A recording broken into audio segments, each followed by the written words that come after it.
உதயம் சவுத் நேயர்களுக்கு வணக்கம். இன்று நம்மோடு நேர்காணலில் பேசுவதற்காக தமிழ்நாடு கொங்கு இளைஞர் பேரவையினுடைய தலைவரும், முன்னாள் சட்டமன்ற உறுப்பினருமான திரு தனியரசு அவர்கள் நம்மோடு இணைந்திருக்கிறார். வாருங்கள் அவரோடு பேசலாம். சார் வணக்கம். வணக்கம். உதய சவுத் சித்தார்த் வணக்கம். சார், அதிமுகவினுடைய செங்கோட்டையன் அவர்கள் அமித்ஷாவோட ஒரு ரகசிய சந்திப்பை நடத்தியிருக்கிறாங்க. அதுக்கு பிறகு பல செய்திகள் எல்லாம் எப்படி இருக்குது அப்படின்னா, செங்கோட்டையன் அவர்களுக்கு ஒய்பிரிவு பாதுகாப்பு அப்படிங்கிறது வழங்கப்பட்டிருக்கிறதாக ஒரு தகவல் உள்துறை அமைச்சகத்திலிருந்து வந்திருக்கு அப்படின்னு சொல்லி செய்திகள் வர்றதா நம்ம பாக்குறோம். எப்படி பாக்குறீங்க இந்த விஷயத்த?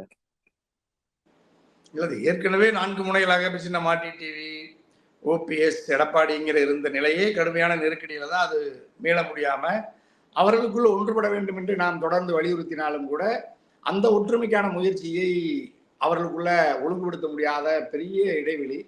ஆகவே அதிமுக பாரிய வீழ்ச்சி, வரலாற்றில் இப்போ முன்னெப்போதும் இல்லாத அளவுக்கு நாடாளுமன்ற தேர்தலில் தோல்விக்கு பிறகும் அவர்களுக்குள்ள ஒரு ஆய்வு நடத்தி பரஸ்பரம் விட்டு கொடுத்து புரட்சித் தலைவர் அம்மாவின் கனவை நனவாக்க இவர்கள் ஒன்றுபட வேண்டும் என்று நம்மை போன்றவர்கள் தொடர்ந்து தனியரசெல்லாம் வலியுறுத்தணும். ஆனால் அவர்களுக்குள்ள அப்படி ஒரு நல்ல எண்ணமே இல்லை. அப்போ அவர் எடப்பாடி பிடிவாதமாக இருந்து அவர்களை ஏற்க மறுக்கிறார். இப்போ பாஜக உறவை துண்டித்துக் கொண்ட எடப்பாடி வருகிற தேர்தலில் பாஜகவோடு உறவு வேண்டும் என்று கட்சிக்குள் பல பேர பெரும்பான்மையான கருத்து இருக்கு. பாஜகவை பொறுத்தவரை அதிமுகவை பலகீனப்படுத்திவிட்டு அந்த இடத்துக்கு பாஜக வருவதற்கு எத்தனைக்கிறது, முயற்சிக்கிறது. அப்ப அது என்ன சொல்லுச்சுன்னா, நீங்க இதுக்கு முன்னாடி விஜய் வருகைக்கு முன்னாடி பாஜக திமுக வெர்சஸ் பாஜகங்கிற போட்டி களத்தை அப்படி கூர்மையாக்க முயற்சி பண்ணுச்சு. கிட்டத்தட்ட அது அப்படி அண்ணாமலை ஒரு கட்டத்தில் கூட அதை கொண்டு வந்து நிறுத்தி பொருத்தி நம்ம விவாதிச்சோம். அதனால பாஜக ஒரு தோற்றம் எழுச்சி வருவதை போல, ஒரு காலூன்றி போல ஒரு தோற்றத்தையும் நம்ம இங்க நிறுவிட்டாங்க. அவங்க திட்டமிட்டு நிறுவனாங்க. அதுக்கு அதிமுக தான் துணை போனது. அப்ப அதிமுக பாஜகவை கூர்மையாக எதிர்க்காத பொழுது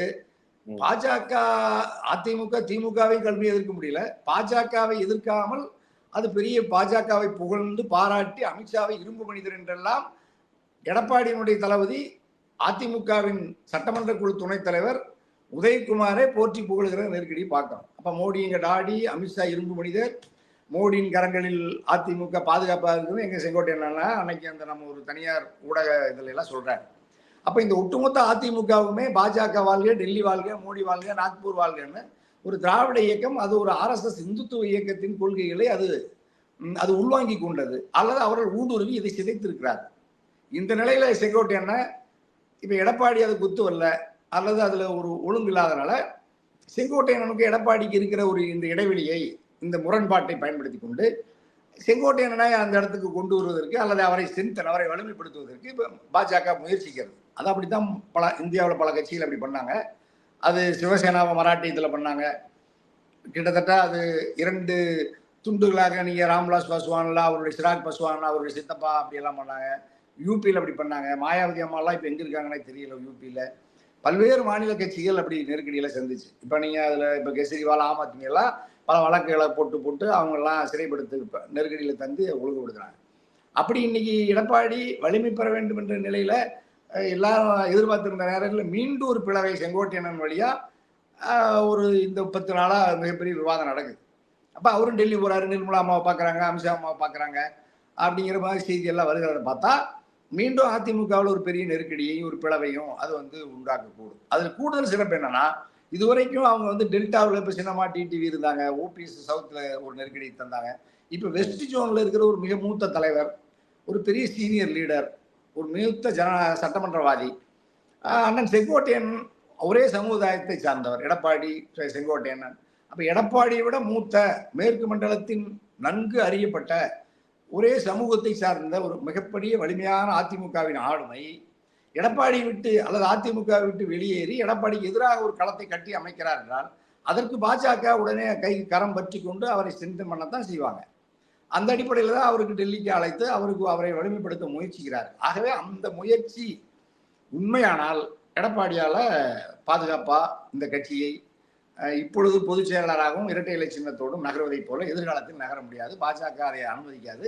ஆகவே இப்பொழுதாவது விழித்துக் கொண்டு அண்ணன் செங்கோட்டையனோடு பேசி, எடப்பாடி மற்ற ஓபிஎஸ், டிடிவி சின்னம்மாவோடு பேசி உடனடியாக தன்னுடைய கட்சிக்குள்ளே ஒழுங்குபடுத்தி கொண்டு வடநாட்டு இந்தி கட்சியை தமிழ் மண்ணில் காலூன்ற விடாமல் தடுத்து நிறுத்துவதற்கான முயற்சியை எடப்பாடி எடுத்தால் அதிமுக வலிமை பெறும். அல்லது இப்படி செங்கோட்டை அண்ணன் இன்னும் இருக்கிற ஒவ்வொரு துண்டுகளாக அது பிரித்து வரலாற்று சிறப்புமிக்க ஒரு திராவிட பேர் இயக்கம், புரட்சி தலைவரால் உயிரை தந்து அவை மிகப்பெரிய வலிமையான ஒரு அண்ணாவின் பேரன்பை பெற்ற புரட்சி தலைவர், அதே கல்வியோடு சின்ன சின்ன சமரசங்களோடு புரட்சி தலைவர் அம்மா ஒரு மகத்தான அந்த மக்கள் பேர் இயக்கத்தை தமிழ்நாட்டினுடைய முதன்மையான கட்சியாக, இந்தியாவின் ஆகப்பெரும் ஒரு அரசியல் இயக்கமாக, ஒரு ஜனநாயகத்தை தழுவி நிற்கிற ஒரு கட்சியாக புரட்சி தலைவர் அம்மா அதை உயிரிழக்கவரை பாதுகாத்து இவர்களிடத்தில் மறைவுக்கு பிறகு கையளிக்கப்பட்டிருக்கிறது. இந்த காலகட்டத்தில் பாஜகவிடம் இவர்கள் அனைவருமே போய் டெல்லியை நோக்கி டெல்லியினுடைய கருணையில் கட்சியை நடத்தும் அந்த விருப்பமே பிழையானது, தவறானது. ஆகவே இவர்கள் வலிமையற்ற நிலையில், திக்கற்ற நிலையில் பாஜகவை நம்பி கட்சியை அதிமுகவை வலிமைப்படுத்துவதற்காக இவர்கள் துண்டு துண்டாக சிதறி வடநாட்டு இந்தி கட்சியிடம் பாஜகவிடம் ஓடோடி போய் ஆதரவு கேட்பது என்பது பிழையானது, தவறானது. ஆகவே பாஜகவின் இந்த முயற்சி பாஜகவின் வலிமைக்கு உகந்ததா இருக்கலாம், அதிமுகவுக்கு வரலாற்று சரிவை வீழ்ச்சியை அது தந்துவிடும் என்கின்ற அச்சத்தால் தனியரசு தொடர்ந்து நம்ம வலியுறுத்துறோம். பாஜகவின் பிடியிலிருந்து விலகி கொண்டு உங்களுக்குள்ள இருக்கிற கருத்து வேறுபாடுகளை மறந்து, அது புரட்சி தலைவர் எஸ்டிஎஸோட பல முன்னணி தலைவரோட முரண்பட்டார், இணைந்தார். புரட்சி தலைவர் அம்மா நாவலர் நெடுஞ்செழியன் ஐயா, நம்முடைய காளிமுத்தையா மாதிரியான மிக முன்னணி தலைவர்களோடு இருந்தெல்லாம் பிரிந்து இணைந்தார்கள். பல நெருக்கடிகளை சந்திச்சாங்க. அப்படியெல்லாம் நீங்களும் அப்படி ஒரு இணைப்பை உருவாக்கி கொண்டு ஒன்றுபட்டு அதிமுகவை மீண்டும் வலிமைப்படுத்தி தமிழ்நாட்டில் ஒரு திராவிட பேர் இயக்கம் வலிமை பெற வேண்டும், அது ஒரு பகுத்தறிவு இயக்கம் வலிமை பெற வேண்டும் என்று நம்முடைய விருப்பத்தை தொடர்ந்து பதிவு செய்கிறோம். ஆகவே பாஜகவின் பிடிக்கு இவர்கள் இரையாவதை நம்ம விரும்பல, தமிழ்நாட்டு மக்களும் விரும்பல. அப்படி இரையானார்கள் என்றால் பாஜக வலிமை பெற்று அதிமுக வீழ்ச்சியிலிருந்து வேற யாராலும் மீட்க முடியாது.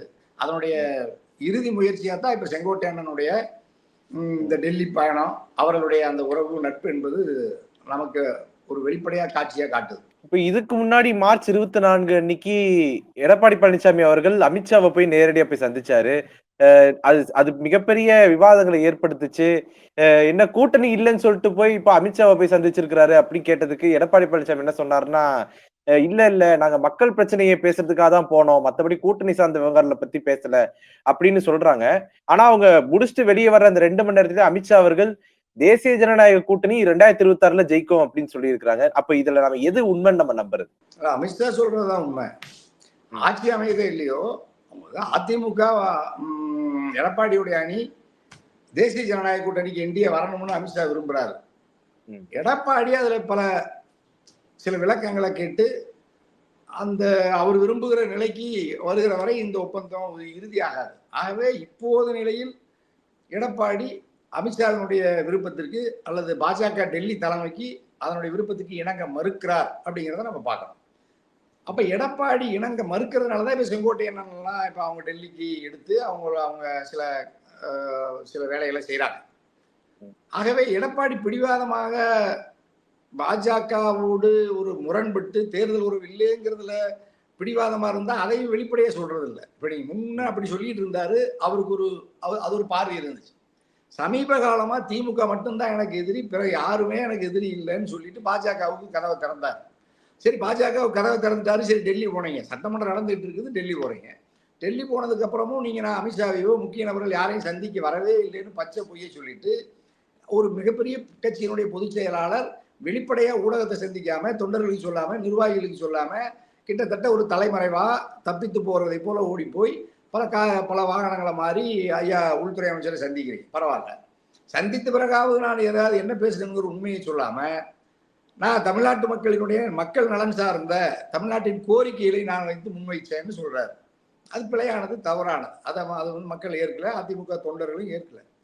அப்ப நீங்க எடப்பாடி அமித்ஷா ஐயாவோட கிட்டத்தட்ட 45 நிமிஷம் அவர் சொல்றாரு, கிட்டத்தட்ட 3/4 மணி நேரம் பேசுறாங்க. இப்ப நம்ம எல்லா அரசியலையும் நம்ம ஒரு 20 நிமிஷத்துல இப்ப நம்ம பேசிட்டோம். ஆனா எடப்பாடியும் அமித்ஷா ஐயாவும் ஒரு முன்னணி நிர்வாகிகளோட போய் நீங்க களத்துல பேசுறீங்க. அப்ப தமிழ்நாட்டு அரசியல் இப்ப என்டிஏ கூட்டணிக்குள்ள அதிமுக வருவதற்கான என்ன சூழல், வந்தா என்ன நடக்கும், வரலைன்னா என்ன சிக்கல், இவைகள் குறித்தெல்லாம் நீங்க ஒரு விரிவா விவாதிச்சுட்டு அதை ஒரு செய்தி ஆக்கணும். ஆனா அதுல அமித்ஷா ஐயா நேர்மையா இருக்கிறார். அவர் நமக்கு கோட்பாட்டு பகைவரா இருந்தாலும் அவர் நேர்மையா இருக்கிறார். நாங்க என்டிஏ ஆட்சி தான் 2026 தமிழ்நாட்டுல கூட்டணி ஆட்சி தான் நடக்கும்னு சொல்றாரு, ஆட்சி கைப்பற்றுவோம் சொல்றாரு.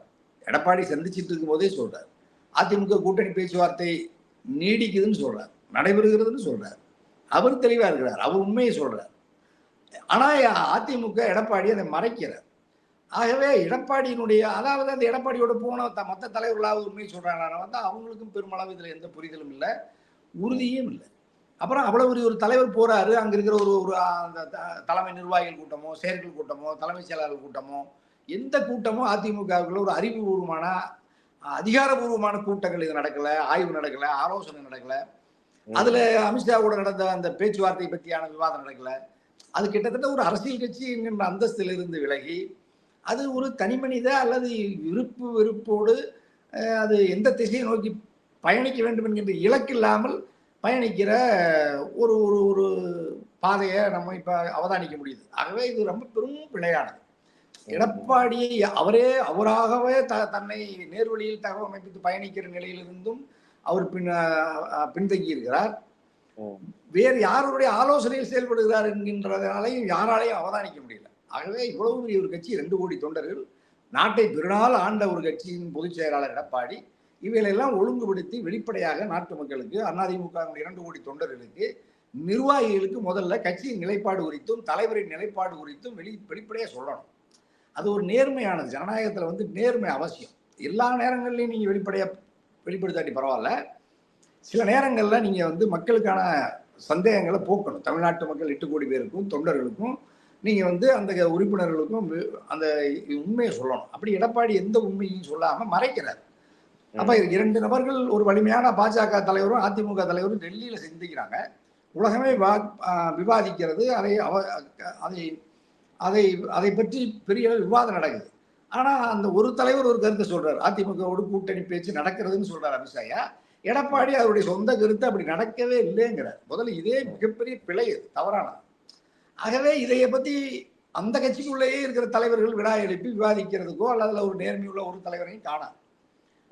ஆகவேதான் அப்படி பாதிக்கப்பட்டு அதிமுக வலிமையற்று அது வந்து ஒரு ஒரு வலிமையான தகுதி, தலைமை அல்லது உறுதியான நிலையிலிருந்து அது பின்தங்கி பலகீனப்பட்டு வருகிறது. இந்த இடத்தை தான் விஜய் மாதிரியான இன்னும் பலகீனமான ஒரு சாதாரண நடிகர், எடப்பாடியை விட பல மடங்கு தகுதி குறைவான ஒரு நபர் விஜய் கூட அடுத்தது நான் தான் ஸ்டாலினுக்கு போட்டின்னு ஒரு குட்டி தம்பி வந்து சொல்ற அளவுக்கு எடப்பாடி பலகீனப்பட்டு கிடக்கிறார். இந்த செய்தி குறித்து கேட்டாலே எடப்பாடி சிரிச்சு கிடக்கிறாரு விஜயனுடைய கருத்துக்கு, அப்படி ஒரு இதா சொல்றாரு. அப்ப அவர் தமிழக வெற்றி கழகத்தின் மீது சரியான பார்வை இல்லை. பாஜகவையும் விமர்சிக்கிறது இல்லை, நாம் தமிழரையும் விமர்சிக்கிறது இல்லை, திமுக மட்டும்தான் எதிர்ப்பேன்னு சொல்றாரு. எதுக்காக எதிர்க்கிறதுனால அதுவும் தெரியாது. அதுதான் இந்த நெருக்கடி. ஆகவே எடப்பாடி அல்லது அமித்ஷாவை சந்திப்பு 2 பேரும் மாறுபட்ட கருத்தை பிரதிபலிப்பது. இப்பொழுது தமிழ்நாட்டில் அண்ணாமலை மாநில தலைவராக நீடிப்பாரா என்கின்ற கடுமையான விவாதம் கூர்மையாகி வருகிற நிலை. அதிமுக பாஜக கூட்டணி பேச்சுவார்த்தை நடக்கிறது என்கின்றதுல உண்மை இருக்கா, அல்லது எடப்பாடி பிடிவாதமாக இருந்து அந்த கருத்தை விலக்கி கொள்வாரான்னா அதுலயும் உறுதி இல்லை. ஏன்னா இவர் வந்து திமுகவை தவிர எங்களுக்கு யார் எதிரில்லைன்னு சொன்னார்னா பாஜகவோட பேச்சுவார்த்தை நடக்கிறதாகத்தான் நம்ம அவதானிக்கிறோம். அதுதான் உண்மையும் கூட. ஆனால் திட்டமிட்டு உள்ள நடக்கிற விஷயத்தை வெளியே எடப்பாடி பொய் பேசுகிறார் அப்படிங்கிறத நம்ம அவதானிக்க முடியுது. அந்த நிலையில தான் எடப்பாடி ஒரு உறுதியற்ற நிலையில முடிவு தெரியாம தடுமாறுகிற போக்க பார்க்கிறோம். ஆகவே இந்த போக்குல தமிழ்நாட்டு மக்களுக்காக அமித்ஷாவை சந்தித்தான்னா ரொம்ப மகிழ்ச்சி தான். அந்த செய்தியை அமித்ஷா சொல்லலை. ஆமா என்ன கோரிக்கை வச்சாங்க, நான் இந்த நிலைப்பாட்டில் இருக்கிறேன் அல்லது இதை பத்தி விலக்கி இருக்கிறேன்னு அவரும் சொல்லலை. ஆகவே இது ஒரு தாழ்வான மதிப்பீடாக தான் அந்த சந்திப்பை பார்க்குறோம். அது அதிமுக அந்த சந்திப்பின் மூலமாக வலிமை பெற்றிருக்கிறதா என்றால் வலிமை பெறவில்லை. அது மீண்டும் அது வலிமை இழப்பதற்கான சந்திப்பாக தான் அந்த சந்திப்பு நடந்திருக்கிறது. நிறைவாக ஒரு கேள்வி என்னன்னா, 2026 தேர்தல்ல அதிமுகனுடைய நிலை எப்படியாக இருக்கும்? 2026 தேர்தலுக்கு பிந்தைய காலகட்டத்துல அதிமுகனுடைய நிலை என்னவாக மாறும் அப்படின்னு உங்களுடைய பார்வை சொல்லுங்க சார். இல்ல, ஒன்றுபடாமல் 3-4 துண்டுகளாக இப்படியே சிதறி கிடந்தால் பாஜக விரும்புகிற இந்த 4 முனை 5 முனைகளாக பாஜகவின் தலைமை இவர்களை இப்படியே பல்வேறு அணிகளாக பராமரிக்குமானால் இவர்கள் அதை விழித்து கொண்டு ஒன்றுபடாமல் பாஜகவின் தயவுக்காக காத்திருந்து பாஜகவின் விருப்பப்படி இவர்கள் அரசியலை நகர்த்துவார்களே ஆனால் அண்ணா திராவிட முன்னேற்ற கழகம் 2026 வலிமை பெறாது. அது 2026 2024 நாடாளுமன்ற பொதுத் தேர்தலில் பெற்ற வாக்கு சதவீதத்தை விட தோல்வியை விட இன்னும் கூடுதலான மிக மோசமான தோல்வியை சந்திக்கும். அது மட்டுமல்ல, இவர்கள் இதே நிலையை நீடிக்கிறதுனாலதான் கூட்டணி கட்சியிலும் இவர்களை வந்து சார்ந்து இவரோடு இணைந்து ஒரு மெகா கூட்டணியை கட்டுறேன்னு எடப்பாடி சொல்லதும் அது நடைமுறைக்கு வரல. ஆனா பாஜக என்ன நினைக்குதுன்னா, நீங்க எடப்பாடி மாதிரி தமிழக வெற்றி கழகம் கூட நாளைக்கு எடப்பாடி, தமிழக வெற்றி கழகம், பாஜக, பல்வேறு சமுதாய இயக்கங்கள் அவர்களோடு ஏற்கனவே இருக்கிற இயக்கங்களை எல்லாம் ஒன்றுபடுத்துவதற்கு முயற்சிக்கிறாங்க. அதுல என்ன சிக்கல்னா, எடப்பாடி தலைமை ஏற்று எடப்பாடியை முதலமைச்சராக ஏற்றுக்கொண்டு கூட்டணி ஆட்சி இல்லைங்கிற நிலையில பாஜக பராமரிக்க பாக்குது. எடப்பாடி என்ன சொல்றாருன்னா, தமிழ்நாட்டில் அதிமுக தலைமையில தான் நீங்க பாஜக இருக்கணும், பாஜகவுக்கு தொகுதி தரமாட்டேன்லாம் சொல்றாரு. ஆகவே இந்த முடிவு வருகிற வரை அதிமுகவினுடைய எதிர்காலத்தை நம்ம 26 இப்பொழுது உறுதியா கணிக்க முடியாது. இப்பொழுது இருக்கிற நிலை, இன்று நம்ம 1ஆம் தேதி ஏப்ரல்ல நம்ம இன்னைக்கு நடக்கிற நிலை நீடிக்குமானால் அதிமுக வரலாற்றில் வேறு எப்பொழுதும் இல்லாத அளவுக்கு தோல்வியை வீழ்ச்சியை சந்திக்கும். பிறகு அதை ஈடு செய்வதற்கான சூழல் அது மிக மிக குறைவு. ஆகவே பாஜகவின் பிடியிலிருந்து இவர்கள் விலகி கொண்டு ஒன்றுபட்டு பாஜகவோடு தேர்தல் உறவை வைத்துக் கொண்டாலும் கூட, தமிழக வெற்றி கழகத்தையே தேர்தல் உறவை வைத்துக் கொண்டால் கூட இவர்களுக்குள்ள ஒரு உறுதியும் நேர்மையும் வெளிப்படைத்தன்மை இருக்கணும். அது இல்லாத இந்த இவர்களை அனைவருமே ஒன்றுபட்டு களத்துக்கு வந்தாலும் கூட தமிழ்நாட்டு மக்களை முன்பை போல இவர்களை ஏமாற்ற முடியாது. ஆகவே இவர்கள் ஒன்றுபட்டு வந்தாலுமே திராவிட முன்னேற்ற கழகத்தை வீழ்த்துவது அவ்வளவு இலகுவான வேலை அல்ல. ஆகவே இவர்கள் பிரிந்திருப்பது திராவிட முன்னேற்ற கழகத்தின் வெற்றிக்கு வழிவகுக்கும். இந்த நிலையில் எடப்பாடி பயணித்தால் தன் கட்சியையும் ஒன்றுபடுத்தாமல் பாஜகவோடு ஒரு நேர்மையான உறவை பராமரிக்க முடியாமல் கை நழுவி போனால், பாஜகவின் கைப்பிடிக்குள் இருந்து கொண்டு பாஜகவை விமர்சிப்பதற்கும் இவர்கள் துணிவற்ற நிலையில் சரணடைந்து கிடந்தால் 2026 சட்டமன்ற பொதுத் தேர்தலில் அதிமுக வரலாறு காணாத நிலைக்கு பின்தங்கி இருக்கும். அது தமிழ்நாட்டினுடைய மிகப்பெரிய வரலாற்று சோகம். அது ஏன்னா ஒரு திராவிட இயக்கம் வீழ்வது என்பது நம்ம நம்ம நம்ம தமிழ்நாட்டில் இருக்கிற 8 கோடி மக்கள் அதை ஏற்கல. ஆகவே அப்படிப்பட்ட ஒரு வீழ்ச்சிக்கு எடப்பாடி காரணமாக அமைந்து விடக்கூடாது. ஒரு திராவிட பேர் இயக்கம், திராவிட முன்னேற்ற கழகம் மீண்டும் வலிமையா இருக்க வேண்டும் என்று நம்மை போன்று தமிழ் தேசிய கருத்துல நீங்க கூட்டாட்சி, ஜனநாயகம், மதசார்பற்ற நிலையை பாதுகாக்கக்கூடிய ஜனநாயக சக்தியில் அதிமுக வலிமை பெற வேண்டும் என்கின்ற ஆதங்கத்தில் இருந்து சொல்லுகிறோம். யாரை பற்றியும் கவலைப்படாமல் துணிந்து அதிமுகவை வலிமைப்படுத்துவதற்கு எடப்பாடியோ, அண்ணன் ஓபிஎஸோ, டிடிவியோ, சின்னமாவோ, அண்ணன் செங்கோட்டையனோ இணைந்து வலிமைப்படுத்த வேண்டும் என்கின்ற அறைகோலை நம்முடைய உதயம் சவுத் வழியாகவும் நம்ம உறுதியா வேண்டுகோளா வைக்கிறோம். இவ்வளவு நேரம் ஒதுக்கி எங்களோட கருத்துக்களை பகிர்ந்தமைக்கு நன்றி சார். மிக்க மகிழ்ச்சி, அன்புக்கு நன்றி, வணக்கம்.